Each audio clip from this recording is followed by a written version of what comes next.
तर आज महाराष्ट्रामध्ये महायुती जोरदार शक्ती प्रदर्शन करणार आहे, कारण देशाचे पंतप्रधान नरेंद्र मोदी आज महाराष्ट्र दौऱ्यावरती आहेत आणि त्यांच्या सभा आणि रोड शोचं आयोजन करण्यात आलेलं आहे। नाशिकच्या पिंपळगावमध्ये गोडसे आणि भारती पवारांसाठी मोदींची सभा होणार आहे।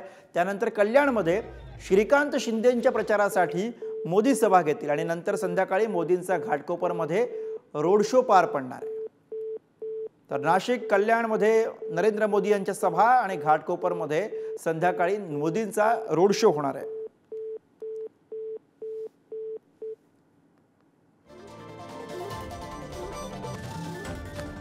तर पंतप्रधान नरेंद्र मोदी आज महाराष्ट्राच्या दौऱ्यावरती आहेत। आधी ते नाशिकमध्ये सभा घेतील, गोडसे आणि भारती पवारांसाठी सभा होणार आहे। तर तिकडे कल्याणमध्ये श्रीकांत शिंदे आणि कपिल पाटील यांच्यासाठी नरेंद्र मोदी यांची सभा होतीये आणि त्यानंतर मिहिर कोटेचा यांच्यासाठी मुंबईत घाटकोपरमध्ये मोदींचा रोड शो।